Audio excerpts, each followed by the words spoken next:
Está online. Nelson, fica à vontade. Ok. Todo mundo ouve bem? Sim. Então, bom dia a todos aí, bem-vindos aí a mais um webinar nosso. Hoje nós temos um assunto que eu acho extremamente importante, extremamente interessante. Eu gosto até de historiar um pouco, porque eu comecei a viver essa questão de canal de denúncia, como eu sou um pouco mais antigo, nos anos 80 ainda, em que se discutia se fazia, se não fazia, como é que se fazia. E então teve altos e baixos ao longo de todo esse tempo aí, até que finalmente isso se tornou uma obrigatoriedade. E na nossa visão é uma ferramenta extremamente importante, mas precisa ser bem usada. Então, eu acho que essa palestra do Rodrigo hoje vai ser muito construtiva no sinal de usar, digamos, com a sabedoria, essa ferramenta que, bem usada, ela é um alavancador muito grande para as relações empresa-empregado. Então, Rodrigo, a palavra está com você, uma boa palestra. Bom dia a todos, né? Eu vou só ligar o Instagram aqui também para mim ficar, como é que eu posso dizer, expondo também no Instagram da nossa empresa aqui aquilo que a gente vai compartilhar hoje. E antes de começar a palestra, eu estava explicando para minha esposa que eu queria começar contando uma história e ela falou comigo assim, não começa, se apresenta primeiro. Eu falei assim, tá bom, amor. Aí ela saiu e eu não vou fazer o que ela pediu, depois eu explico por quê. Mas costuma dar errado. Aí no final eles vão me dizer se eu deveria ter obedecido ela, porque todas as vezes funcionou, mas o homem é intransigente, vai querer fazer do jeito dele, né? Então, antes de eu me apresentar, antes de qualquer slide que a gente vai conversar aqui, eu vou mesmo contar uma história, né? E eu quero que você preste bastante atenção nessa história, porque tem em nenhum momento da história que eu vou contar aqui agora, em nenhum momento vai faltar informação. Ninguém da história é pego de surpresa. O problema todo, o desastre inteiro que eu vou contar aqui hoje, vai acontecer com gente dentro da empresa sabendo que ia acontecer. E pessoal do Instagram que está entrando, eu estou na palestra junto com o pessoal da ABM hoje e resolvi compartilhar com vocês também o conteúdo dessa palestra, que é muito interessante, que é sobre canal de denúncias, tem uma relação direta com a saúde e segurança do trabalho. Daqui a pouco eu conecto esses pontos também. E eu estou começando com essa história. 29 de outubro de 2018, um Boeing 737 da Max, 737 Max é o Boeing, né? E ele era da companhia aérea Lion Air. Ele decolou de Jakarta, na Indonésia. 13 minutos depois, ele cai no mar. 189 pessoas morreram. A investigação apontou para um sistema automático de controle chamado MCAS. Esse sistema ele empurra o nariz do avião para baixo com base na leitura de um único sensor. Um único sensor. Não tinha nenhuma redundância nesse caso. 5 meses depois, pessoal, passa-se 5 meses, um segundo 737 MAX, agora da Ethiopian Airlines, cai 6 minutos após a decolagem. Mais 157 mortos. 346 pessoas no total em 2 aviões. Agora, um detalhe. Detalhe que interessa para a gente aqui hoje. Quando os investigadores foram atrás das comunicações internas da Boeing, encontraram mensagem de funcionários trocadas antes do acidente. Um deles escreveu o seguinte: esse avião foi projetado por palhaços que, por sua vez, são supervisionados por macacos. Um outro funcionário escreveu assim: você colocaria sua família no avião treinado no simulador da Max? E eu não colocaria a minha. Pessoal, eles sabiam. As pessoas lá dentro sabiam que tinham algo errado. E teve mais. Tem uma das pessoas famosas dessa história, chamado, o nome dele é John Barnett. Ele tinha 32 anos de Boeing. Ele já tinha denunciado o problema. Presta atenção nesse ponto, pessoal. Ele já tinha denunciado o problema. E a gente está falando de canal de denúncia. Ele denunciou o problema para a agência reguladora americana em 2017, um ano antes do acidente. Segundo a família dele, ele sofreu uma campanha de assédio e intimidação por ter feito isso. Em 2024, no meio de um processo que ele estava movendo contra a companhia, ele foi encontrado morto. Olha, eu não comecei com esse caso para chocar ninguém. 300 pessoas mortas. Mas eu comecei porque ele resume, numa única história, tudo que eu vou falar aqui hoje. O conhecimento estava dentro da empresa. O que faltou não foi informação. Faltou um caminho seguro para essa informação subir até quem podia parar esse avião. E faltou proteção para quem tem coragem de falar. Tá bom, eu sou o Rodrigo, sou engenheiro de segurança do trabalho. E sabe uma coisa? Como engenheiro de segurança do trabalho, a gente passa todos os nossos dias ajudando as empresas a enxergar risco antes que eles virem uma tragédia. É isso que o engenheiro de segurança faz. E o que dá para aprender com esses mais de 20 anos, olhando para dezenas de organizações, é que quase todo desastre corporativo, sabe o assédio que virou um processo? A fraude que virou uma manchete? Essas que a gente vê na televisão o tempo todo? Sabe o acidente que virou um luto? Todos esses acidentes tinha alguém que sabia. O que não teve era para quem contar, ou contou e foi punido, ou contou e foi ignorado. E canal de denúncia é sobre isso. Não é sobre burocracia, não é sobre um formulário no site para cumprir uma lei, é sobre transformar o que as pessoas sabem em ação antes que um colapso aconteça. E nos próximos minutos que a gente vai ficar aqui junto, eu vou contar o caso de algumas empresas que tiveram problema dentro de casa e o preço absurdo que elas pagaram simplesmente por não ouvir. E aí eu consegui te mostrar exatamente o que a lei brasileira também te obriga a fazer hoje. E a maioria das empresas nessa sala provavelmente acha que está fazendo certo, mas se for olhar direitinho do jeito que a gente vai contar aqui hoje, vai poder perceber se está ou não fazendo certo. Eu aposto que muitas vão perceber que não. E, principalmente, eu vou te dar um desenho concreto de um canal que funciona. Uma coisa que vai ficar muito clara nas histórias que eu vou contar é que um canal ruim é muito pior do que canal nenhum. Então, vamos começar do começo, né? O que é, de verdade, um canal de denúncia? A linguagem que a gente precisa alinhar. Canal de denúncia. Esse termo, canal de denúncia, carrega muita confusão. Porque se eu perguntar aqui na sala o que é um canal de denúncia, uma parte vai pensar assim, é uma caixinha de sugestões, um lugar que eu coloco as sugestões que eu tenho para melhorar a empresa. Vocês estão me ouvindo, pessoal? Oi? Sim. Ah, tá ótimo. Direitinho, né? Ah, então ótimo. Então, eu estava dizendo que se eu perguntasse aqui na sala hoje, o que vocês acham do canal de denúncia? Eu mandei. Tá certinho, Eu mandei tá? uma resposta. E depois também. Eu acho que Tem o alguém com o microfone microfone aberto. aberto. Isso. Faça a gentileza, só de verificar se o seu microfone está aberto, tá? Bem, então, muita gente vai achar que é um lugar para dar sugestões para a empresa, outros vão achar que é até um lugar para fazer reclamações, clientes vão lá reclamar às vezes, e tem gente ainda que vai pensar numa figura chamada dedo duro. E nada disso eu vou discutir aqui hoje, porque não tem relação nenhuma. Canal de denúncia, na verdade, ele é um mecanismo formal e seguro pela qual qualquer pessoa ligada à organização, seja funcionário, terceiro, fornecedor, às vezes o cliente, pode relatar uma conduta errada e ter certeza de duas coisas. Primeiro, que aquilo vai ser apurado. E segundo, essa pessoa não vai ser punida. Olha, não assusta que eu estou dizendo isso, não.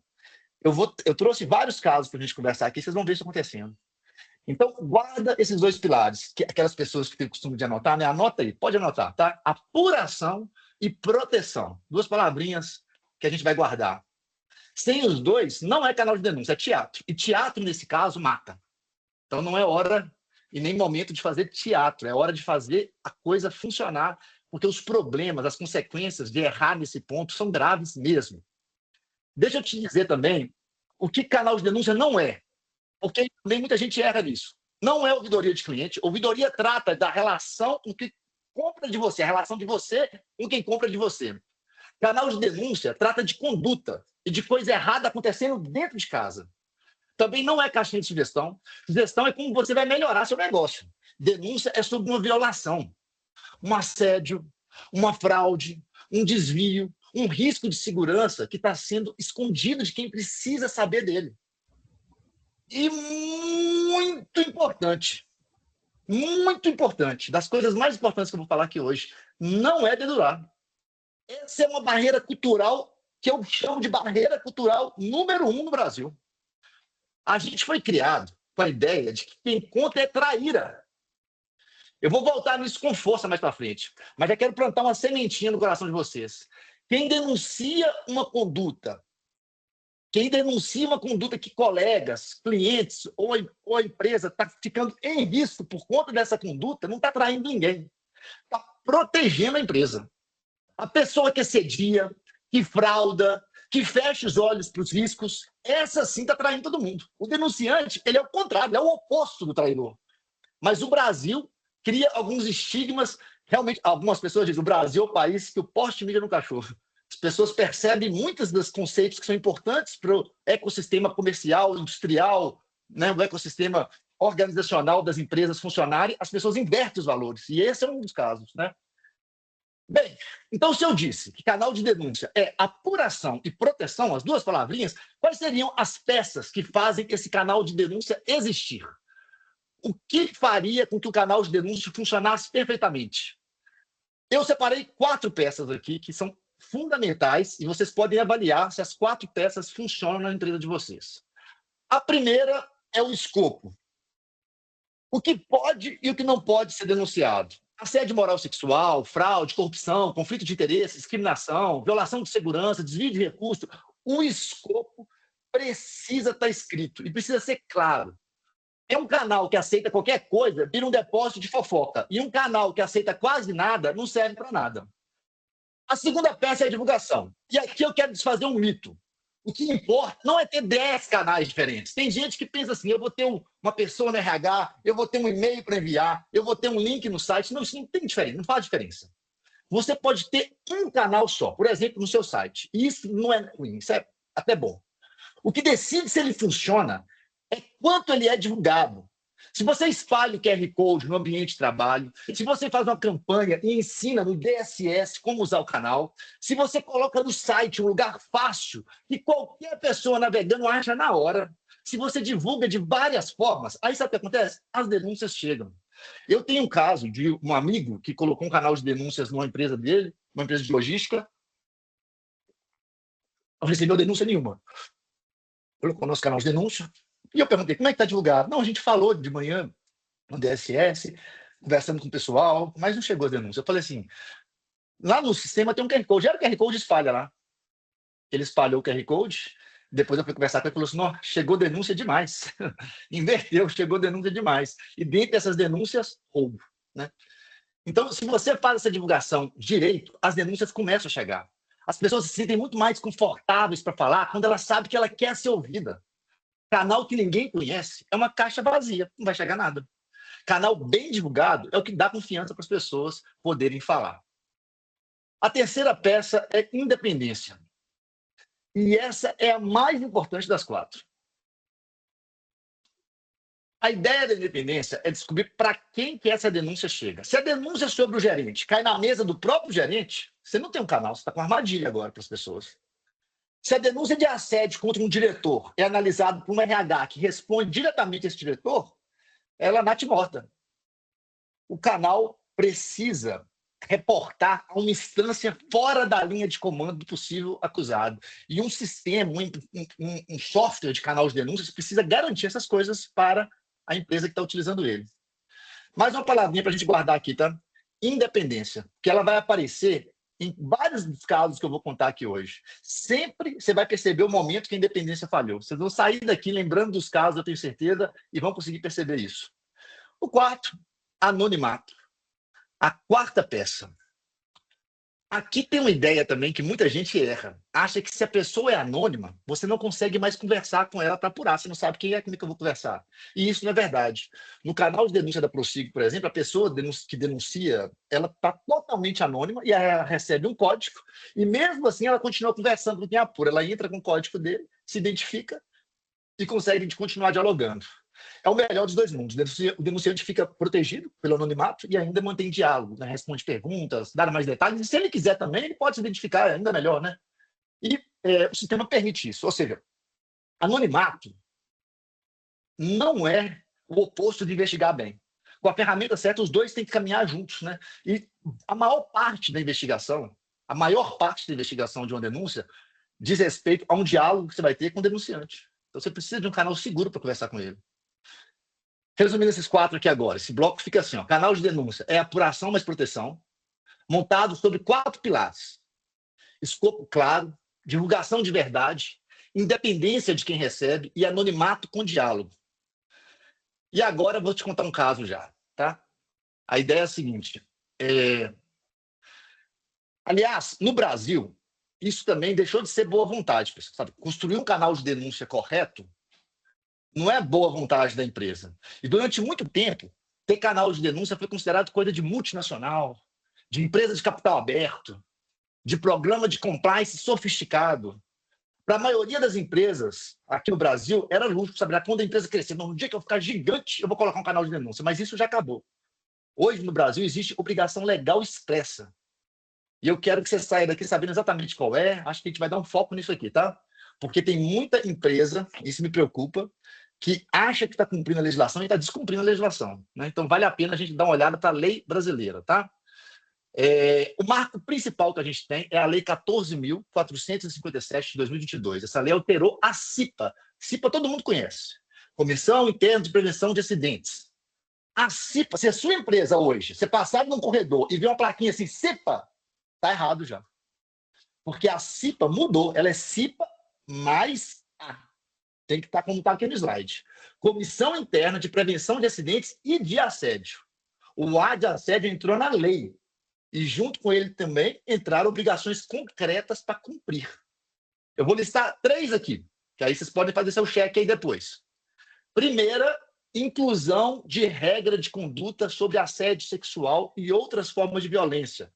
Ou seja, você tem que incluir nas regras de conduta da sua empresa, você tem que incluir maneiras, normas internas, para que as pessoas entendam como você lida com a violência, o assédio sexual e todas as formas de violência. Então, isso está na legislação, inclusão de regra de conduta. Segunda, está lá assim, instituição de um canal de denúncia. Está escrito na lei.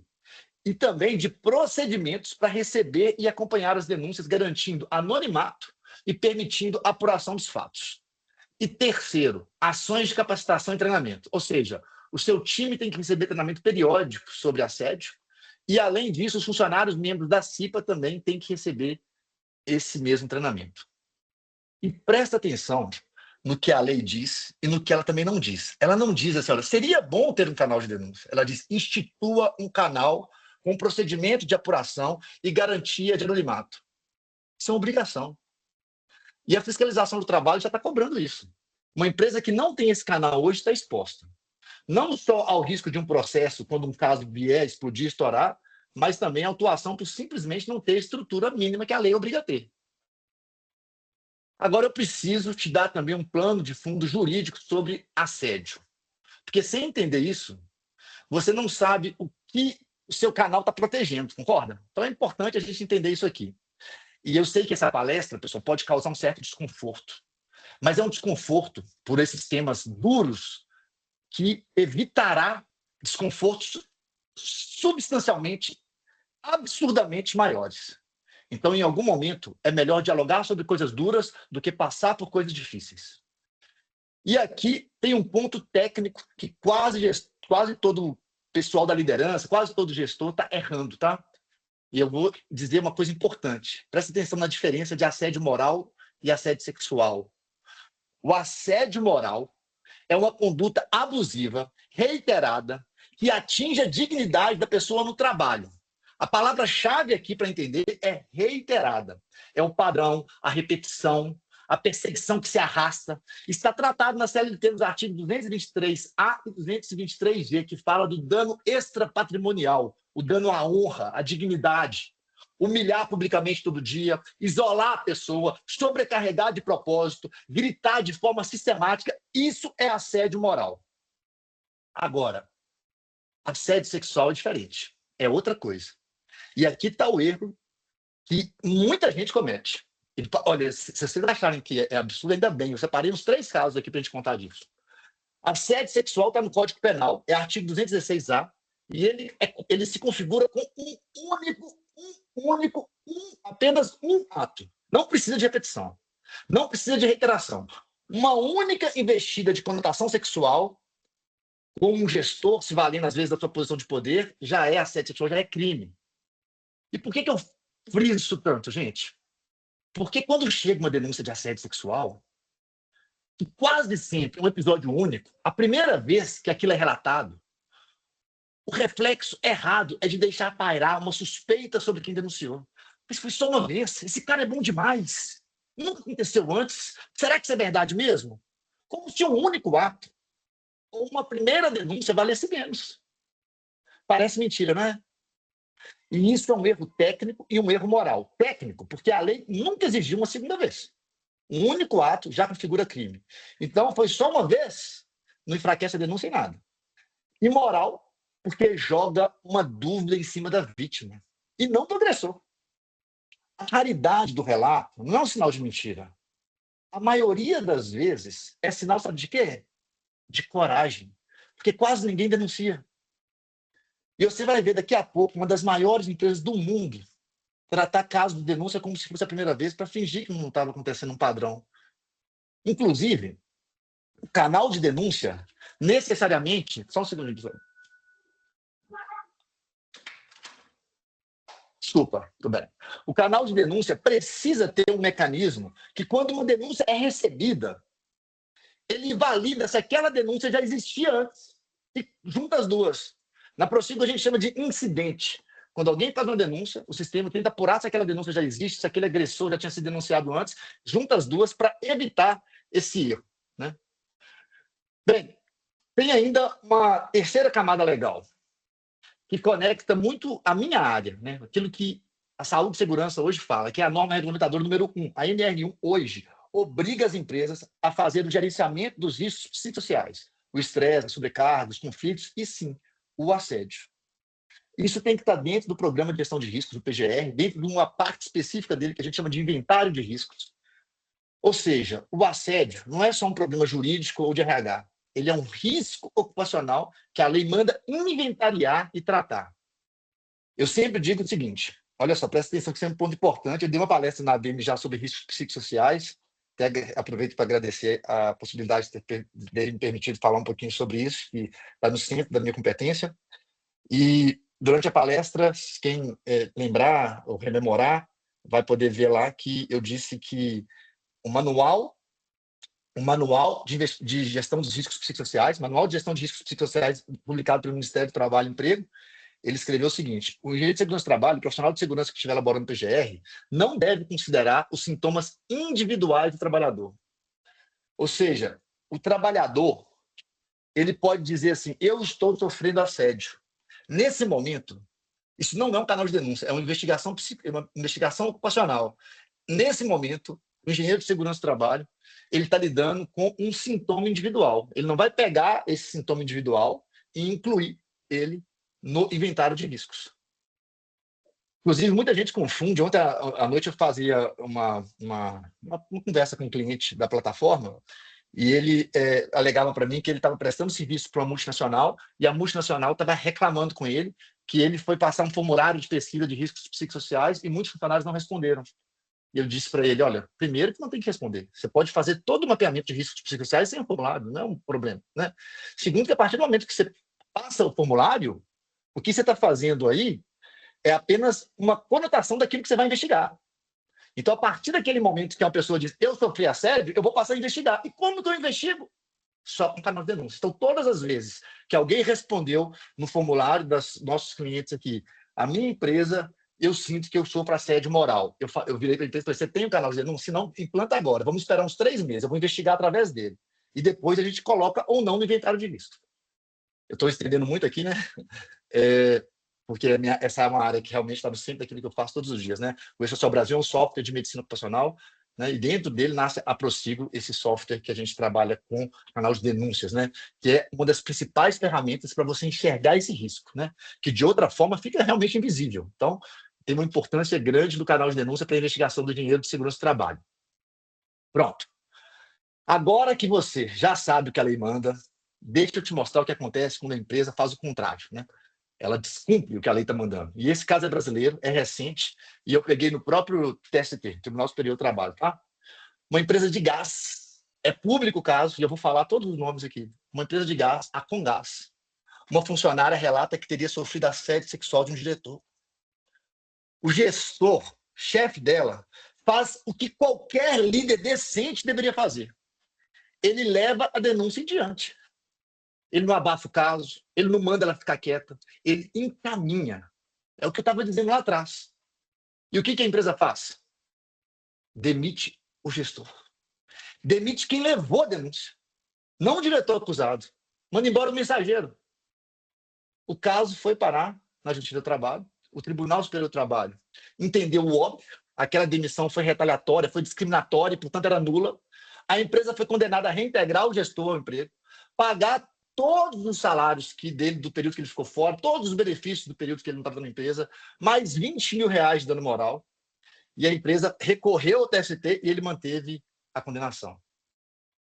Só, repara na lição, porque ela resume metade do que eu falei aqui até agora. A empresa tinha ali a chance de fazer a coisa certa. Um funcionário corajoso trouxe o problema para dentro. E a organização, em vez de proteger quem falou e apurar o acusado, fez o oposto, puniu quem falou.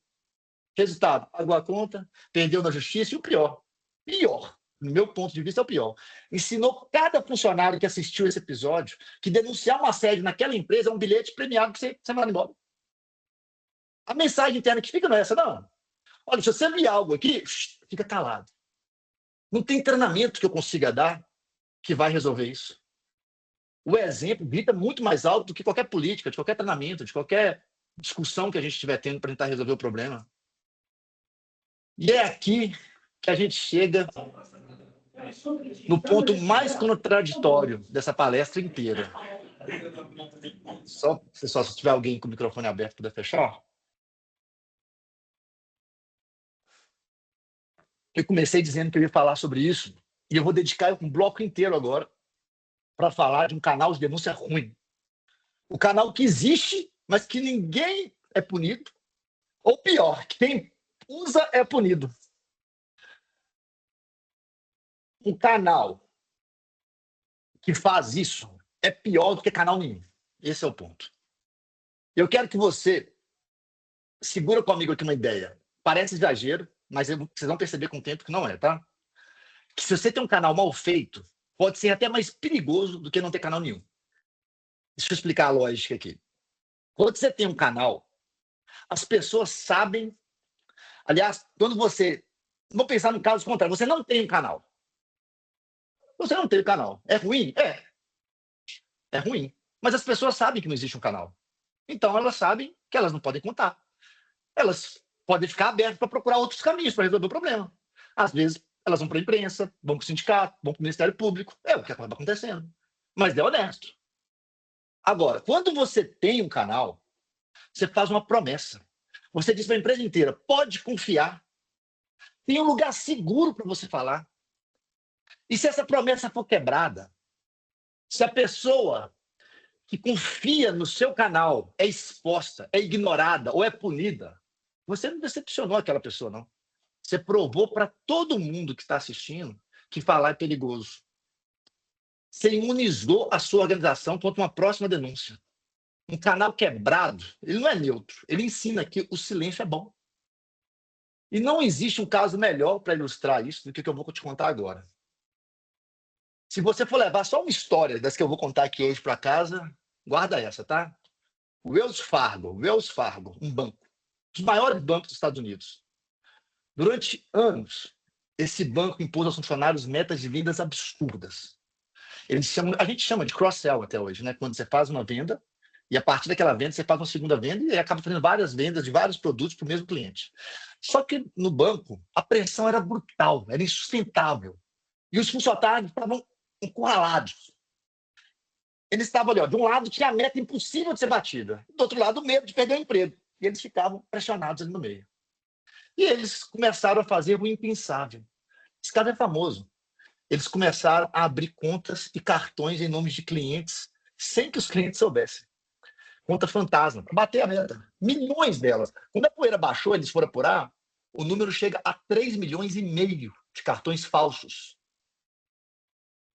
Esse é um caso. Mas ele é o pano de fundo que a gente vai estudar aqui, né? Porque a fraude não é o que interessa para a gente hoje. O que aconteceu com quem tentou avisar é o ponto que a gente quer discutir aqui agora.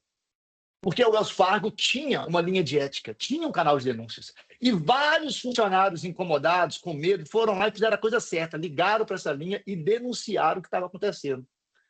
E sabe o que aconteceu? Demissão. Era um padrão. Dias depois de ligar, sob pretextos inventados, chegou atrasado, problema de documentação, essas coisas. As pessoas que usaram o canal de ética do banco para denunciar a fraude foram sistematicamente desligadas. O canal existia e fazia aquilo que a gente disse, punia quem usava.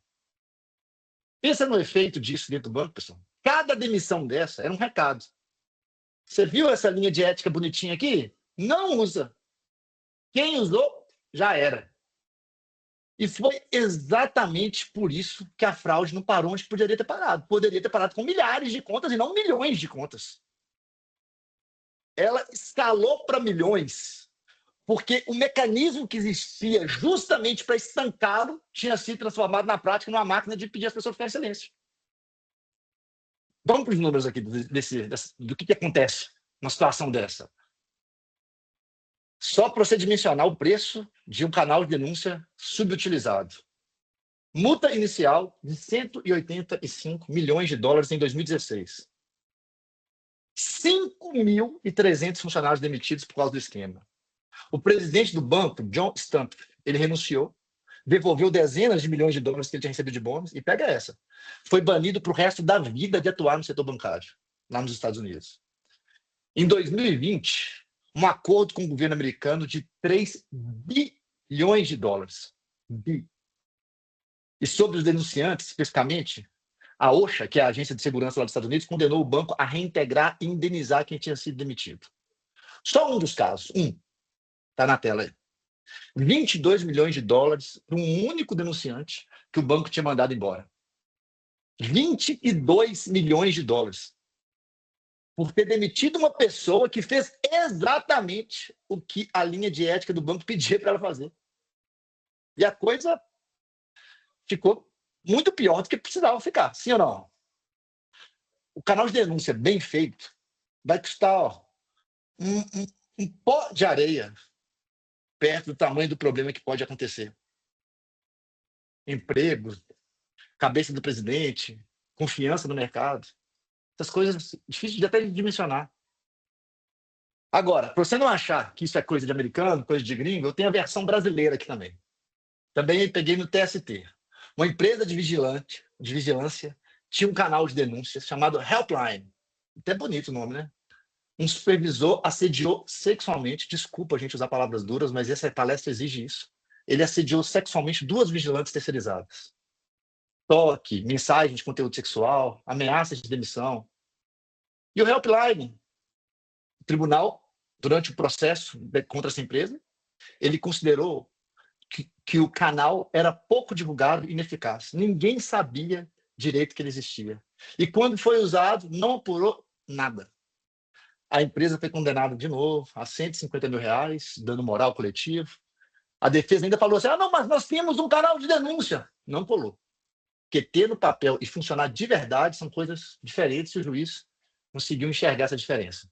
Então, guarda a regra desse bloco aqui da nossa palestra. Um canal só conta se ele for conhecido, usado e confiável. Divulgado o suficiente para todo mundo saber que ele existe. Seguro o suficiente para que ele seja usado sem que ninguém corra risco. E sério, o suficiente para que o denunciante, para que a denúncia seja apurada de maneira verdadeira. Se faltar qualquer um desses 3, você não tem um escudo, você tem uma isca, um passivo, mais um passivo na sua empresa para você administrar.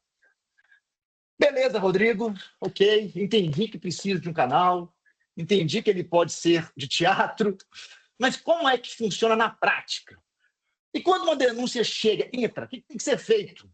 É o que eu vou desenhar agora, tá? Passo a passo, porque a diferença entre um canal que protege e um canal que constrange está toda no processo que as pessoas constroem baseadas no sistema de denúncias dela, tá? E o fluxo tem 5 etapas, né? Se a gente conseguir avançar rapidinho, eu conseguir mostrar depois, até deixei a tela aberta aqui, vocês vão ver que a gente trabalha com... Oi? Só uma observação para o compartilhamento. É isso que você queria fazer?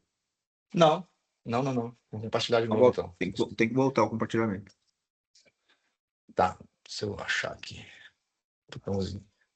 Parou agora ou tem mais tempo, pessoal? Deve ter uns 2 minutos, mais ou menos. Eita. Até os 22 milhões lá de multa, a gente estava com a tela lá exposta. E agora, voltou? Voltou, Rodrigo. Como opera um canal que funciona? Deixa eu voltar no slide para ver que vocês perderam. Então, paramos nesse slide, né? Depois eu estava explicando que o canal só conta se ele for confiável, né? Foi o que a gente fez. E aí eu disse sobre esse fluxo, né? Receber, triagem, agora eu vou dizer, né? Apurar, decidir, ok? Então vamos continuar daqui. Para nós, o fluxo tem 5 etapas. Se der tempo, no final da palestra, eu mostro aqui um Kanban que a gente criou justamente para garantir que essas etapas sejam todas realizadas da maneira correta. E hoje a gente tem que confessar, né, pessoal? Com IA, todo sistema tem que ter bastante IA dentro dele. E o que acontece hoje na prática, se eu conseguir mostrar, vai ser isso. Vocês vão perceber o canal recebendo a denúncia, a IA falando o que tem que ser feito, a IA falando muda para o status de recebido, muda para o status de triagem, né? Ela dando as orientações todas. E o primeiro é recebimento. Então, o que é receber uma denúncia? Né? A denúncia entra numa das portas, seja telefone, web, aplicativo, o que você tiver. Nesse instante, 2 coisas têm que acontecer automaticamente. Né? A pessoa tem que receber um protocolo, um número que ela guarda e através daquele número ela consegue acompanhar de forma anônima, e a denúncia cai numa instância independente, como eu tinha falado aqui já também, independente de quem foi acusado. Então, uma ferramenta boa te dá a condição de fazer isso. Se for um diretor, por exemplo, não pode cair nem quem responde para esse diretor. Né? Essa é a hora em que a independência ou ela existe ou ela não existe. Passado do recebimento, a gente vai para a triagem. Alguém, ou um comitê, né? Uma pessoa só, um comitê também, vai avaliar o escopo. É denúncia ou é uma questão pessoal da pessoa? É interpessoal, sei lá. É uma questão comum. Tem um indício mínimo para investigar? A triagem tem que separar o que é grave do que é ruído, sem descartar nada que é relevante e também sem potencializar aquilo que não tem relevância. E ela vai definir também a urgência que aquela denúncia vai ser tratada. Uma denúncia de assédio sexual, de risco à vida, de fraude em curso, é urgência máxima. Desde a triagem, a gente vai começar a apuração. E aqui é onde a coisa fica séria.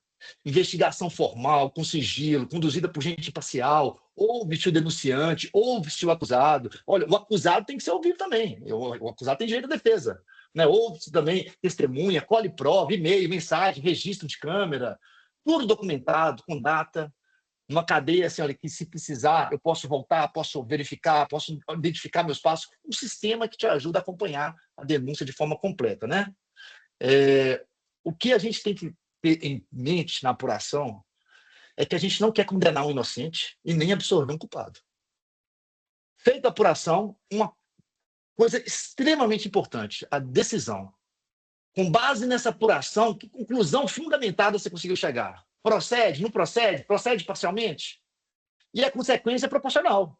A empresa vai dar advertência? Vai dar suspensão? É demissão por justa causa? Eu vou ter que comunicar às autoridades como se for um crime? A decisão precisa ser coerente com o estudo anterior. E, de novo, hoje a IA, praticamente, ela desenha o caminho para você. E se ela chegar numa situação em que ela acredita que tem que subir para um jurídico, ela vai apontar.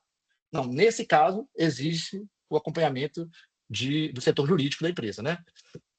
Que, por sinal, nem todas as empresas fazem assim, mas o ideal é que o jurídico sempre esteja acompanhando. Né? É uma questão sempre de direitos. Né? Então, é fundamental que o corpo jurídico da empresa também tenha acesso à questão de tentativas de denúncia, principalmente das decisões que estão sendo tomadas, é claro. Né? E daí a gente tem que ter o retorno, e essa é a etapa que quase todo mundo esquece, pessoal. Você tem que voltar e dizer ao denunciante que aquilo foi tratado. Você não precisa dizer os detalhes sigilosos ali, né? Mas o suficiente para ele saber que falar valeu a pena. Um canal que recebe e nunca responde, morre. As pessoas param de usar. Não porque o canal está falhando, mas porque eles nunca sabem se alguma coisa está acontecendo com base no que eles estão relatando. O retorno é o que alimenta a confiança da próxima denúncia. Agora, tem uma regra dura também, que atravessa esse fluxo todo, e eu preciso até destacar ela aqui. Principalmente quando o assunto é assédio. Diante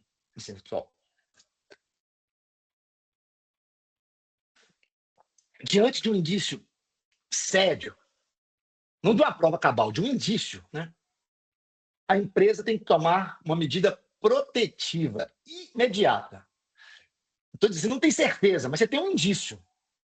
Você precisa separar as partes. Afastar o contato entre o acusado e a vítima enquanto a apuração ocorre. Isso não é punir o acusado antes da hora, não, tá? É proteger a possível vítima de continuar exposta. Deixar a vítima trabalhando ao lado de quem ela acabou de denunciar, esperando a investigação terminar, é submeter ela a uma segunda violência. Agora a empresa sabe e ninguém faz nada. Primeiro, proteção. Depois, conclusão. Isso é importante da gente lembrar para tratar denúncias. E para você ver o que acontece quando o processo não conecta essas peças, quando o canal, na verdade, protege o agressor, eu vou te contar a história de uma engenheira chamada Susan Fowler. A Susan foi contratada pela Uber. No primeiro dia dela na equipe, o gerente direto mandou uma mensagem para ela por chat, deixando claro que estava procurando um relacionamento com ela. Que ele vivia num relacionamento aberto. Primeiro dia. Ela fez tudo certo. Tirou um print das mensagens, levou para o RH da Uber. Sabe o que o RH da Uber fez?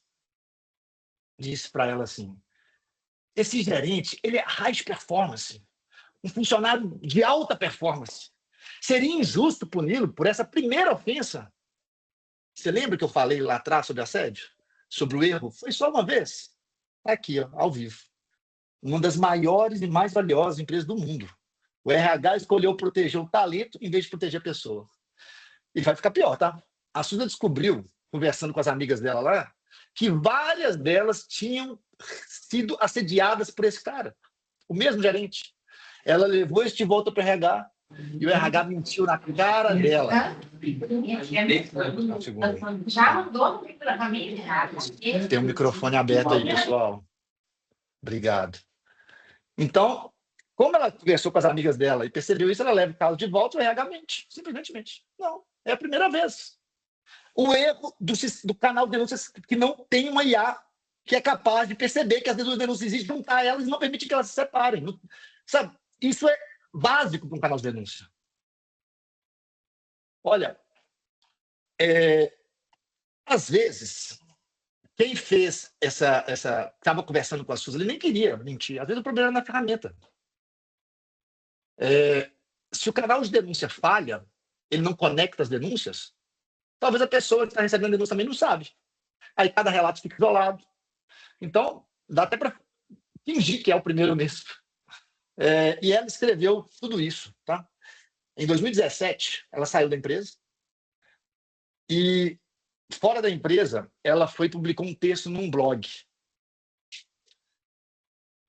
Olha, um blog, um texto de uma pessoa, esse texto viralizou na internet. Como eu sou da área de tecnologia, muitas dessas histórias aqui eu acompanhei ao vivo e hoje estou podendo relatar ela aqui. Esse texto viralizou, escandalizou essa cultura tóxica do Uber, disparou uma investigação independente que resultou em 47 recomendações do governo americano para a Uber. No fim, o cofundador, o presidente da Uber, o Travis Kalanick, hoje ele até mexe com aqueles cozinhas industriais, sabe? Aqueles cozinhas que parecem uma cela, assim, fica no meio da cidade, com uma série de problemas quanto a isso. E aí essa empresa já é maior que o Uber, mas ele pulverizou ela para evitar que a marca fique muito grande. Aí é outra causa, outra história, né? Mas ele foi demitido, né? Pressionado pelos próprios investidores, ele foi afastado. E repara na eleição, pessoal, que essa aqui é cirúrgica, né? Se a Uber tivesse um canal com registro auditado, um sistema onde cada denúncia ficasse gravada, era cruzável, seria impossível o RH dizer assim, é a primeira vez. O sistema teria mostrado na tela 3, 4, 5 denúncias contra o mesmo agressor. O padrão teria aparecido no primeiro relato repetido. E o gerente teria sido tratado como agressor reincidente que ele era. O que protegeu esse agressor não foi a maldade, foi esse sistema ruim que eles estavam usando. Por isso é importante a gente estar usando um sistema específico de canal de denúncias, né? Se você fala assim, não, a nossa denúncia é recebida no e-mail, isso já não vale, não tem anonimato. Já perde na legislação. É muito importante que tenha um canal de denúncia. Hoje eles são muito baratos. Eu tenho um caso de um cliente que migrou para o nosso canal de denúncia, a gente fez um negócio com ele chamado teste conceito, ele aceitou fazer o teste conceito, aí no final ele falou, poxa, Rodrigo, é uma empresa muito grande, eu vou trocar porque eu vou economizar 20 mil por ano. Não era muito significativo para o volume de funcionários que ele tinha, mesmo assim ele trocou e depois ele relata isso para mim, não. Mais do que economia, a forma que funciona melhorou bastante, né? Agora, pessoal, Se eu tivesse que resumir essa palestra inteira numa palavra, muita gente ia pensar que ia ser denúncia, não ia? Mas não é. Essa palestra, se tiver uma palavra que a gente tiver que lembrar, que resume essa palestra, chama proteção. Porque de nada adianta uma porta de entrada linda, moderna, um software poderosíssimo, né? Uma política bem escrita. Se a pessoa...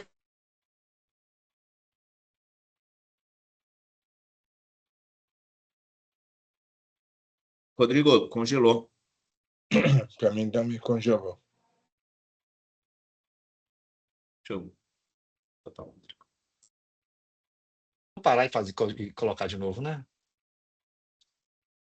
Rodrigo, congelou acho que uns 30 segundos aí apenas. Tá. E saiu da apresentação. Vou voltar. Vocês estão comigo de novo? Sim, Sim. Bem, eu tinha dito uma coisa importante, eu volto nela. Se eu tivesse que resumir essa palestra numa palavra só, vocês ouviram eu dizendo isso? Ouvimos. Sim. Proteção. Okay. Proteção, boa. Tá? Acho que aqui é o ponto, né? A gente viu vários casos, né? E uma coisa que fica nesses 3 casos que eu relatei até agora é que quando você incomoda o poder pode tentar te calar. E o canal de denúncia tem que ser uma estrutura confiável, que sabe que evita esse tipo de situação, né? Então, proteção ao denunciante não é um favor, não é uma gentileza, não é algo burocrático. Vou chamar de espinha dorsal. Onde conecta, as coisas se conectam, né? Agora, 3 garantias que você precisa dar para o denunciante, né? A primeira é a garantia de não retaliação. E isso é bom que esteja escrito, seja público, tem que ser cumprido no primeiro teste, a primeira denúncia que chegou, o dono, sócio, o fundador da empresa tem que garantir que esse princípio de garantia de proteção está sendo seguido. Retalhar quem denuncia de boa fé não é só injusto. Se a gente olhar para a legislação hoje, é uma outra infração. A empresa que demite o denunciante, ela não apaga o problema original. E é engraçado, gente, porque canal de denúncia é um tema também que muita gente prefere fugir, porque toda vez que você está falando de canal de denúncia, está falando de problema. Como se não conhecer o problema não fosse problema. Olha, o pior problema que toda empresa tem é o problema que ela não sabe que tem. Eu não quero ser dramático aqui, mas Deus tenha um bom lugar para o meu pai, que foi embora dessa doença terrível que leva muita gente, né?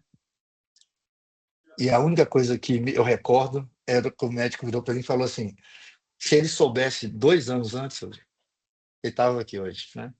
Não conhecer um problema vai explodir esse problema. Então, o canal de denúncia nunca tem que olhar para ele como se fosse algo que vai trazer mais problemas. Ele vai evitar um grande problema que pode custar a sua empresa. Olha para todos esses casos. Então, a segunda coisa que você tem que garantir para o denunciante é sigilo de verdade, sabe? Existe o sigilo real e existe o sigilo de fachada. O sigilo de fachada é aquele que a identidade do denunciante, numa reunião de investigação, fica tentando ser descoberta. Ou sem querer ela vaza. Quem será que foi, hein? Nossa, essa denúncia veio de lá naquele setor? Esse tipo de tratativa, sabe, asquerosa, né? Porque você tem que proteger esse cara, você tem que proteger essa pessoa. Então, fica lá todo mundo tentando deduzir quem foi. Sigilo real, pessoal, é um desenho de processo também. Quem tem acesso ao quê? Como que a informação circula? Como que a apuração acontece? Sem apontar o holofote para a fonte. Se a sua empresa não consegue investigar sem expor quem denuncia, pode saber. Sua empresa ainda não sabe operar um canal de denúncia. A terceira garantia também importante chama limite. Isso é importante, porque as pessoas têm vida. A investigação tem que se restringir à conduta no trabalho. Ela apura o que aconteceu na relação profissional. O assédio, a fraude, o desvio. Ela não pode virar uma devassa na vida privada, na saúde, na intimidade, na religião da pessoa, na orientação que a pessoa tem, seja lá qual for. E isso não é só ética não, tá? Lei Geral de Proteção de Dados, a LGPD. Dados sobre vítima, dados sobre denunciado, denunciante, vida íntima deles. Isso é um dado sensível. E você não pode sair colhendo isso com pretexto de investigar também, não. Um canal que se transforma em uma ferramenta de ficar xeretando a vida das pessoas vai se tornar um outro problema para a empresa. Olha, e para mostrar para vocês até onde vai a sanha de calar um denunciante, para te mostrar que empresas poderosas literalmente caçam quem fala, eu vou falar para vocês o caso da Theranos. Theranos é outra startup que eu acompanhei de perto. Gente, eu tenho uma das atividades que eu mexo é medicina ocupacional. Na medicina ocupacional, ainda mais eu que trabalho em cidades de mineração, cidades industriais, necessariamente a pessoa vai fazer um exame de sangue quando ela vai entrar numa dessas firmas que prestam serviço para mineração. Nenhuma empresa chega querendo o ASO que não seja para ontem. E quando o funcionário, por exemplo, é um soldador e vai fazer um exame de ferrosos, concentração de ferro no organismo dele, esse exame, o Pardini, de Belo Horizonte, aqui do meu lado, exige 4, 5 dias. Então, isso é só para dar um pano de fundo para vocês do contexto dessa história. Essa startup era uma queridinha, valia bilhões. E eu estava louco que as coisas avançassem o mais rápido possível com ela. A presidente dela chamava Elizabeth Holmes. E ela fez uma promessa para nós. Ela disse que ela ia fazer um exame de sangue só com uma gotinha de sangue num aparelho, e ele faria todos os testes. Pessoal, coincidentemente, hoje de manhã eu fui fazer exame de sangue antes dessa palestra. A moça falou assim, nossa, quantos tubos, né? E aí agora eu me remeto a essa história. Aquele mundo de tubos para fazer exame de sangue. Ela não, ela ia pegar uma gotinha, olha que coisa incrível.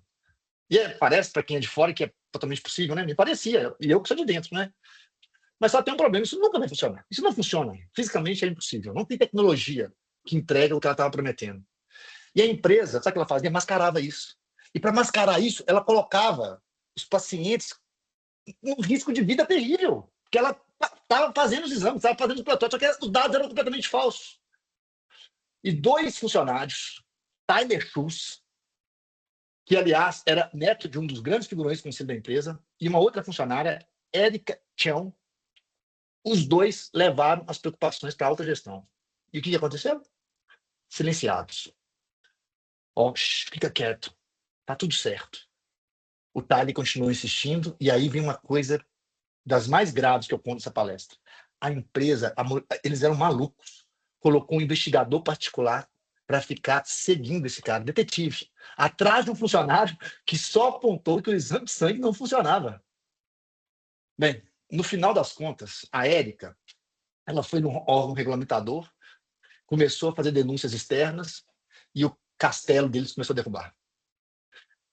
A presidente, a Elizabeth, foi condenada por fraude. Ela foi sentenciada a 11 anos e 3 meses de prisão federal. A empresa que valeu bilhões virou pó. Mas a imagem que eu nunca esqueço, que eu guardo desse caso, é um detetive seguindo um denunciante. É o retrato do que uma organização faz quando decide que é mais fácil caçar o mensageiro do que encarar a mensagem. E as consequências são proporcionais. Eu tenho um caso muito assustador também, de perseguição com denunciante, né? Uma empresa alemã, o nome dela é Wirecard. Ela era uma processadora de pagamentos. Era a estrela da bolsa na Alemanha. Uma das empresas mais valiosas da Alemanha. Até que se descobriu que 1 bilhão e 900 bilhões de euros que deveriam estar em contas lá na Ásia simplesmente não existiam. Nunca existiram. Foi a maior fraude do pós-guerra alemão. E teve gente avisando sobre esse problema anos antes. Um advogado interno, Fábio Gill, passou documentos ao jornal Financial Times, que fez uma matéria. Muitas pessoas conheciam. Ele publicou várias reportagens dessa irregularidade. E o que o órgão de regulador alemão fez? Puniu a empresa, investigou. Lá chama BaFin. Fez algum alerta? Não, não investigou. E proibiu ainda a venda de descobertas das ações da empresa. Protegeu. Abriu um processo criminal contra o Financial Times. Olha, tratando quem denuncia como criminoso. E a fraude continuou por mais 1, 2 anos ali. E quando finalmente desabou, e aí é sempre assim, reparo padrão. O negócio só vai escalando. Esse presidente da empresa, Marcus Braun, foi preso, virou réu no maior julgamento de fraude da Alemanha.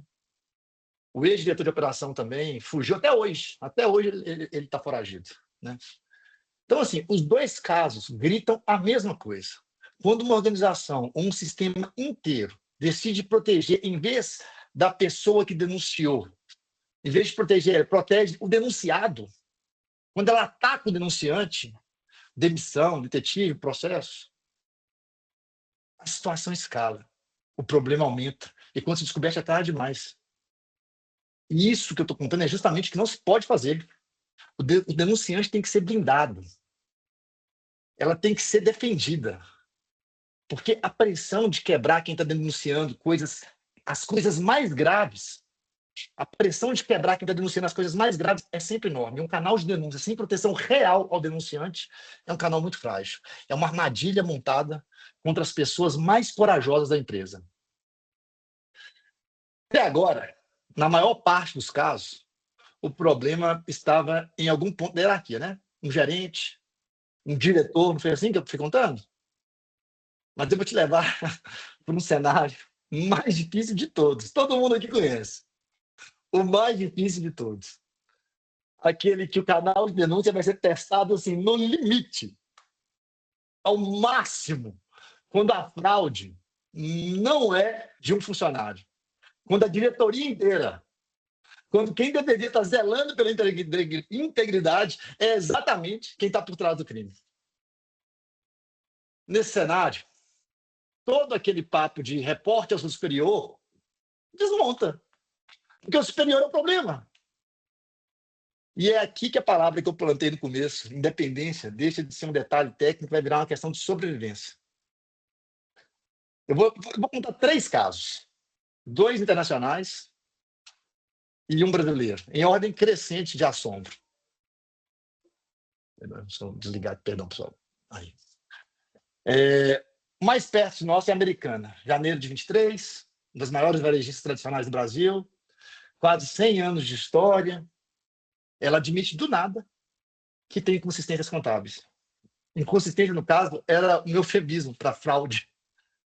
Inflava o lucro e escondia dívida. Isso faz anos fazendo isso. Fazia umas manobras contábeis e não lançava as coisas no balanço. Sabe o tamanho do buraco? 25 bilhões e 200 milhões de reais. A ação da empresa, imagina, as pessoas confiavam nessa empresa, despencou de 77% em um dia. Um dia, 77%. Em 2 anos, a queda acumulada chegou a 99,5%, 99,9%, 100%. Acabou, o dinheiro acabou. Quem tinha ações perdeu tudo. A empresa entrou em recuperação judicial, 43 bilhões de reais em dívida, e no começo de 2016, a CVM formalizou a acusação contra o ex-presidente dela, Miguel Gutierrez. Bem, onde é que o canal de denúncia entra nessa história? Entra pela ausência. Uma manobra de esconder dívida de fornecedor no balanço não é invisível. Quem trabalha na tesouraria estava vendo, na contabilidade, na auditoria interna. Tinha gente que via os números. Olha, você fazia as contas, eles sempre fechavam? Claro que não. Mas para quem essa pessoa ia reportar? Se a fraude vinha da própria cúpula, do comando do balanço, que fazia a gestão do balanço? Não tinha instância dependente acima dos fraudadores, não. E aí a coisa só veio à tona quando um novo presidente entrou nessa história, o Sérgio Rial. Ele assumiu, olhou os números com os olhos mais limpos, puxou o fio e a bomba já estava estourada. Segundo caso, Enron, uma gigante americana de energia, que no ano de 2000 era a empresa, as pessoas lembram do nome, extremamente admirada. Era uma das empresas mais inovadoras do mundo. Lucros inflados e bilhões de dívidas sendo escondidas. E aqui tem um detalhe de partir o coração. Porque nesse caso, o alerta existiu também. Uma executiva, Sharon Valks, escreveu em agosto de 2001 um memorando para o presidente da empresa. Ela avisou com todas as letras que a empresa poderia implodir numa onda de escândalo. Ela escreveu isso para o presidente e sabe o que aconteceu? Ignorada. Passam os meses, a Enron implodiu exatamente como ela estava prevendo. Os acionistas perderam cerca de 74 bilhões nesse caso. Milhares de pessoas perderam emprego, perderam suas aposentadorias que estavam depositadas em ações dessa empresa. O presidente Jeff Epstein foi condenado a 20 anos de prisão. Inclusive, ele morreu antes da sentença. A firma de auditoria que estava fechando os olhos chamava Arthur Andersen. Ninguém conhece porque ela não existe mais. É uma das maiores do mundo. E o abalo foi tão grande que os Estados Unidos criaram a lei que quase todo mundo conhece já também, né? Sarbanes-Oxley. Até hoje ela regula essas questões de governança de empresa. Agora repara na diferença fina entre a Americanas e a Enron. Na Americanas faltou canal. Na Enron, o alerta até saiu, mas foi direto para a mão de um diretor que não tinha interesse em avançar com as investigações. E isso nos ensina bastante. Se não tiver um caminho para a denúncia subir, se o caminho tem que leva para alguém que não está comprometido com a fraude, a coisa não vai funcionar. Agora, o que esses 3 casos juntos te dizem? Que a força de um canal de denúncia é medida no pior cenário, não no melhor. É fácil montar um canal que vai pegar o estagiário que roubou o material do escritório. O canal sério é o que sobrevive quando o suspeito é o dono da sala. E ele só sobrevive se tiver independência de verdade, se a denúncia puder chegar a alguém fora do alcance de quem está dentro da denúncia, com anonimato, proteção. Sem isso, a fraude do topo é intocável por dentro. E só quando explode lá fora, sempre a um custo muito maior, é que a gente fica sabendo. Muito bem. Eu passei essa última hora quase toda, esses últimos 30 minutos, não é? Meia hora, dando a estrutura, né? As peças do canal, o fluxo, as garantias, a lei. Agora eu preciso te dizer uma verdade que pode parecer que contradiz tudo isso. Mas, na verdade, ela é uma verdade completa. Você pode ter a política mais bem escrita do mundo, o app mais prossíguo na sua empresa, o fluxo mais redondo. E, mesmo assim, o seu canal de denúncia pode ser uma caixa vazia, porque o canal de denúncia não roda sem um procedimento, sem treinamento, sem confiança. E dessas pilares, confiança é a mais importante. E o problema da confiança é que ela excede a parte burocrática da empresa, porque confiança é cultura. Eu vou te perguntar uma coisa. Eu quero que você responda para você mesmo em silêncio, tá? Se você visse algo errado na sua empresa hoje, sério, algo que precisa ser denunciado, você denunciaria? Mais importante, você acredita que ia dar alguma coisa? Você já imagina, vai dar em nada. É melhor eu não me meter nisso. Depois acaba sobrando para mim. Esse cálculo silencioso que cada funcionário faz, vale a pena falar? É o que decide se o seu canal vive ou morre. E esse cálculo não é sobre a qualidade do meu software. É sobre 3 coisas que só a cultura constrói. A primeira é exemplo que vem do topo. Em inglês eles chamam de tone from the top, não é? O tom que vem de cima. Se a liderança trata integridade como discurso para reunião e na prática protege o high performance, o cara que assediou porque ele é muito bom, blinda o amigo que está desviando dinheiro, ri da política que às vezes a mesma pessoa criou, as pessoas vão perceber. Elas sempre percebem. Funcionário não escuta o que o líder fala, ele observa o que o líder tolera. Um único caso mal resolvido, um único agressor protegido, porque ele dá resultado e a mensagem real chega a todo mundo. Tá compartilhando? Tá, pessoal? Porque apareceu uma mensagem aqui, mas é só da minha agenda mesmo. Segunda coisa. De novo, tá? O retorno. Eu já falei do retorno no fluxo, mas eu repito aqui porque é cultura. Não é só processo. Cada denúncia bem tratada, com um desfecho visível, é um tijolinho de confiança. Cada denúncia que some no vácuo é um tijolo removido. As pessoas conversam. Quando alguém denuncia e vê que a empresa agiu com seriedade e protegeu quem falou, isso circula pelos corredores rápido demais. Não tem campanha de endomarketing que vai resolver isso, não. Terceira é a mudança de narrativa. que eu falei lá no começo. Tirar o denunciante do lugar de dedo duro e colocar no lugar de quem protege o coletivo.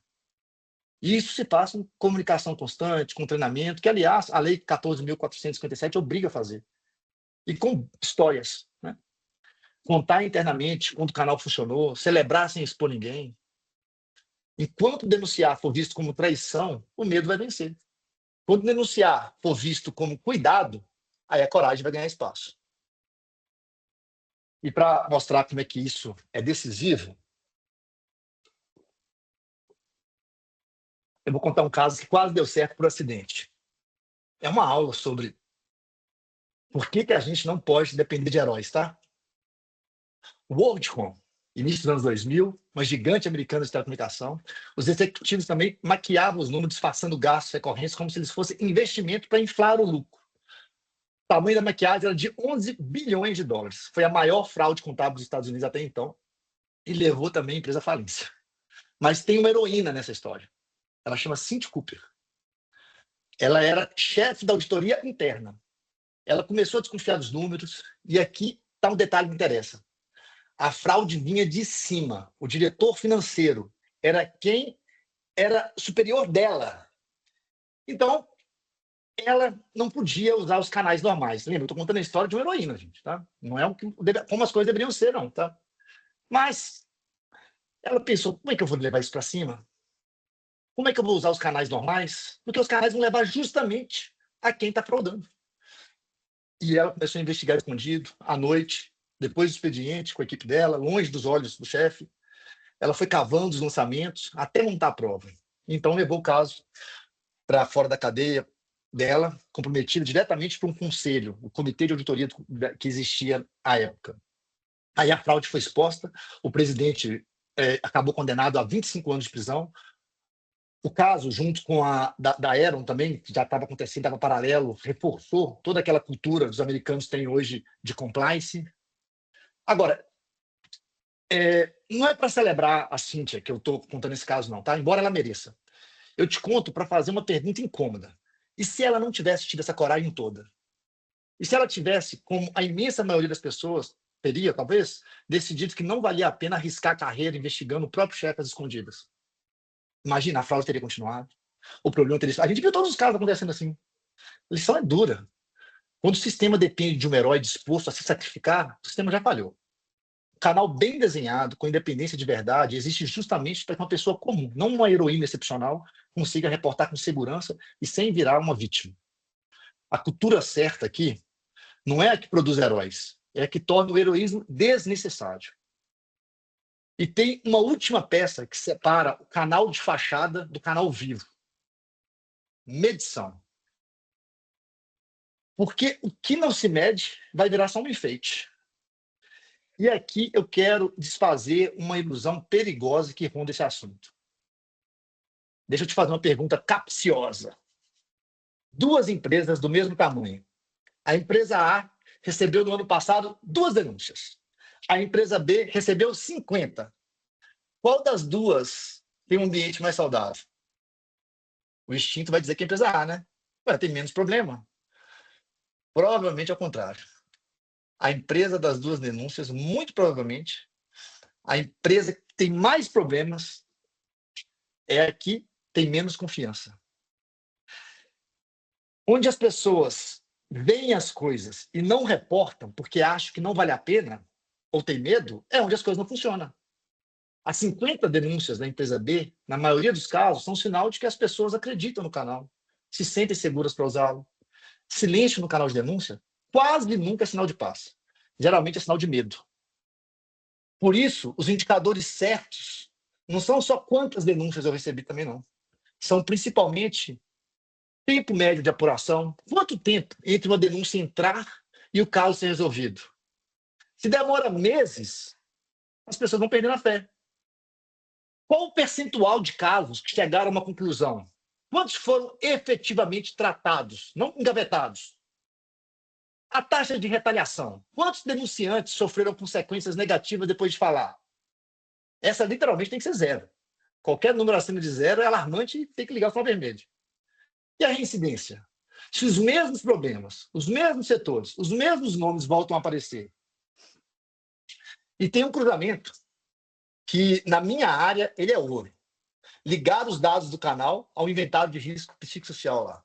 As denúncias olhadas em conjunto e de forma anônima desenham um mapa parecido com o inventário de risco do PGR.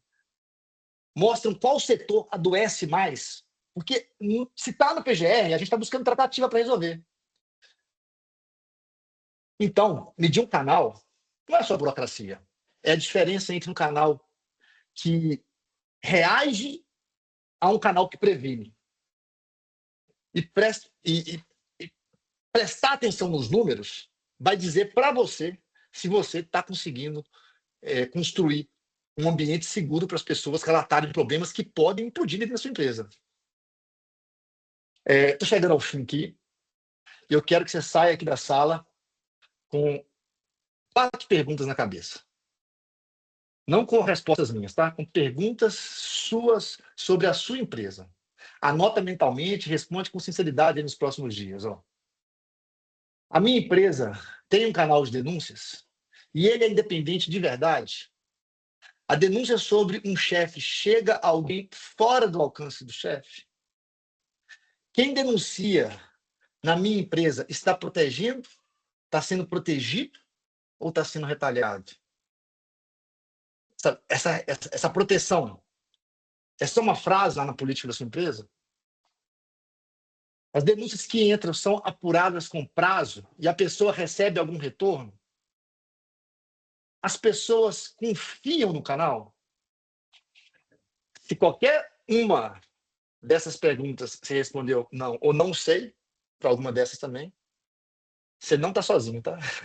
A maioria das empresas está exatamente aí. A boa notícia é que dá para arrumar. E não é caro. É mais barato do que uma fração mínima de qualquer um dos números que a gente compartilhou aqui hoje. Porque, no fim, eu quero que você lembre do fio que costura essa palestra inteirinha. A Boeing, com os engenheiros que sabiam. A Wells Fargo, com a linha de ética que demitia quem ligava. A Americanas, com o rombo que gente da tesouraria viu crescer, viu na frente dele quase explodir, ficou calado. A Uber, com as mulheres que denunciavam o mesmo homem. A Elon, com um memorando que chegou no presidente e foi ignorado. Theranos, com a denunciante que foi seguido por um detetive. Em todos eles, sem exceção, todos eles, antes do colapso, alguém sabia. Então, a pergunta que eu deixo com você não é: será que tem algo errado na minha empresa hoje? Estatisticamente, sempre vai ter. A pergunta de verdade é: se alguém na sua empresa sabe de algo agora, neste momento, ela tem um lugar seguro para te contar? Antes que isso vire um problemão, antes que vire uma manchete, antes que vire uma tragédia? Construir esse lugar seguro não é nem sobre cumprir a lei, embora a lei mande, tá?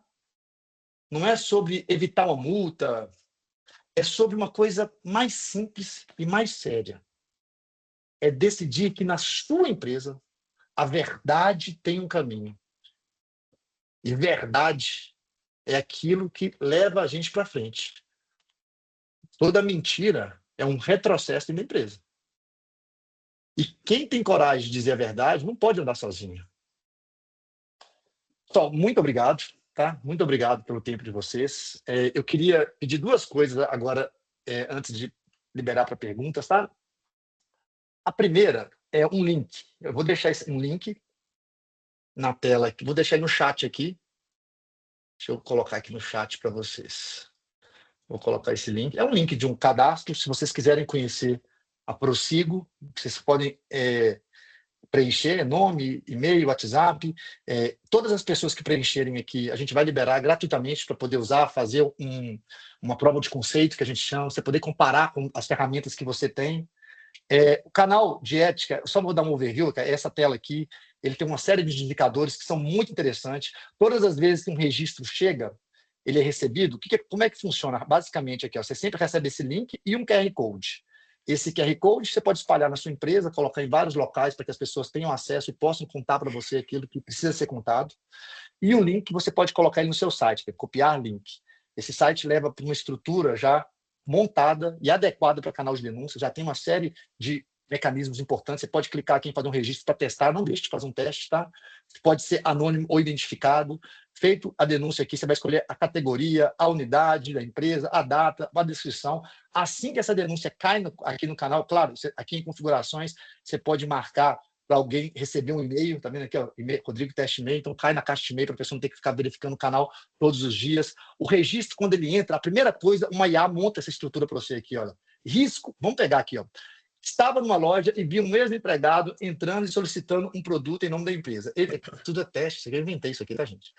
Ele não trabalha na empresa, blá, blá, blá. Aí aqui, ó, riscos e pontos de atenção. A IA já construiu. Primeiros passos que eu preciso dar, a IA já construiu. Pergunta de apuração. Quem é o ex-empregado mencionado? Qual era a sua função na empresa? Então, perguntas que você pode atuar. Você pode vir aqui e pedir aqui, o que eu faço primeiro para sair da inércia? A própria IA, ela vai tratar a discussão, vai poder dialogar com você, explicar detalhes da denúncia. O próprio canal de denúncia, quando ela está digitando aqui, tá? Aqui em tarefas. Oh, perdão. Sim. Veio, né? Veio. Aqui em tarefas, ela vai sugerir tarefas já também para você começar a fazer, coletar evidências documentais, realizar entrevistas. Se você clicar aqui em editar, você vai poder editar a tarefa, ver a fase que está a investigação, o nível de prioridade, se já tem um responsável, um prazo, pode ampliar a descrição da tarefa. Rodrigo, agora lascou. Por que lascou? Porque eu tenho 20 denúncias. Como que eu vou acompanhar a tarefa de cada uma? Tem um gestor de tarefas, entrando aqui, tarefas que estão atrasadas, tarefas que você tem que fazer hoje, tarefas que tem que fazer essa semana. Rodrigo, eu prefiro trabalhar com Kanban. Tem Kanban também. Você vê que tudo está atrasado. Nessa tela, é só fazer o que tem que ser feito hoje, que a denúncia é desembolada. Então, o caminho mais fácil para tratar tarefas é esse, seja aqui no canal de denúncia, seja na sua vida pessoal, né? O que está atrasado, o que eu tenho que fazer hoje, o que eu tenho que fazer essa semana, o que eu tenho que fazer na próxima semana, e o que tem prazo, né? Então, tem um gestor de tarefas muito eficiente aqui também. Dentro dos registros aqui, você pode mandar mensagens para o denunciante. Olá, me diga mais detalhes. Então, você pode mandar aqui, vai enviar para o denunciante. Pode criar notas internas. Estamos analisando no setor. Clica aqui em nota interna. Então, vai ser só uma conversa interna entre as pessoas. Aqui, voltando aqui naquele registro que eu tinha mostrado a pergunta para a IA, tá vendo? Para sair da inércia em relação ao caso, você pode seguir os primeiros passos aí. Documentar o relato recebido, consultar os registros. Então, a IA sempre vai. Quando escalar para o jurídico, vai falar quando a investigação revelar. Então, assim, aqui é o que as coisas se organizam. Porque, e tem um incidente. Se a IA não identificou, ela vai identificar. Você pode criar um incidente que é juntar duas denúncias. Tem uma denúncia aqui de fraude, eu posso vincular aqui. Então, se eu vincular, ele cria um incidente. E isso é muito útil, porque se esse é um incidente, eu tenho aqui mais de uma denúncias vinculadas, 4. Todas as tarefas dela são tratadas uniformemente. Se eu estou resolvendo uma denúncia, eu estou resolvendo outra ao mesmo tempo. Então, assim, é um canal construído com as melhores práticas hoje de inteligência artificial e também as melhores práticas de compliance e de canal de denúncia. E, de novo, o link, eu já coloquei o link aí. Quem se cadastrar, perdão, aqui não aqui, né? Aqui a gente vai liberar para fazer um teste piloto, leva para o seu setor de compliance, pede para ele comparar, pede para ele fazer uma simulação, a coisa tem que estar funcionando. Simula uma denúncia feita no nosso canal atual, simula uma denúncia feita nesse canal, vê qual dos dois me ajudou a tratar, vê qual dos dois me ajuda a estruturar os meus processos de tratativa da denúncia. Então, esse teste de conceito pode ser o caminho mais importante. E eu garanto, o custo é muito inferior ao que a média de mercado que a gente tem. A gente fez com qualidade, a gente está buscando ganhar espaço, né? Diferente da Social Brasil, que é um software que a gente tem há 6 anos, a Prossiga é um software de 1 ano, então a gente está buscando espaço, por isso a gente tem preços extremamente competitivos, um produto que certamente vai ampliar e melhorar a qualidade do trabalho de vocês aí, ok?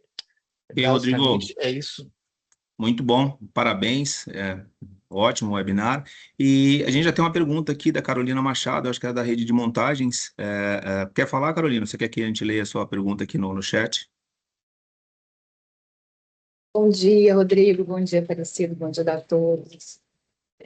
Não, pode ler. Na verdade, eu coloquei no chat, sabia se abrir dessa forma, né? Mas a minha pergunta é entender como que a gente pode identificar quando o canal de denúncias ele passa a ser um instrumento para prejudicar pessoas. E como que a gente resolve isso no dia a dia? Sei que é uma questão cultural, mas como é que a gente ataca isso via ouvidoria e canal de denúncias? Então, durante a minha argumentação, né, e eu fico muito feliz de ouvir essa pergunta, porque ficou bem claro, né, o quão nocivo é quando o canal de denúncia vira uma armadilha, vira uma isca, né? O que a gente precisa é a garantia, primeiro, da liderança da empresa, comprometida com o processo. Vocês percebem, qualquer empresa, a empresa anda sempre no ritmo do líder, é convencer a liderança da importância do canal de denúncia. Sem isso, qualquer situação que a gente vai fazendo vai ficar difícil, né? Convencidos disso, todas as denúncias têm que ir para um quadro estatístico, né? Então, você vai ter, esse é um indicador importante. A gente tem aqui os relatórios, né? Você precisa ter um relatório sobre a sua conclusão dos casos de denúncias. Uma denúncia, a liderança da empresa tem que receber mensalmente ali quantas denúncias aconteceram e como cada uma foi tratada. E se começar a ver um padrão, um comportamento de não conclusão, de não punição de agressores, você já começa a levantar um suspeito. Pera lá, teve 6 denúncias, mesmo caso, e em todos eles foi concluído que o denunciante, talvez aí os indicadores de incidentes possam ser os mais importantes, né? O denunciante estava sendo perseguido. Isso não vai de uma suspeita, pessoal. Eu tenho 5 denúncias da mesma pessoa e todas elas eu concluí que quem foi denunciado não era um agressor. Então, eu acho que a liderança estando comprometida com o canal de denúncias, de pelo menos trimestralmente, semestralmente ou mensalmente, no melhor dos cenários, olhar para as resoluções daquilo que chegou na denúncia. Pessoal, você que é líder de uma empresa, olha o tanto que isso é importante para você, um canal confiável que qualquer pessoa do seu time pode trazer algo para você. Se alguém quer falar com a alta liderança da empresa, é sinal que você precisa ouvi-la.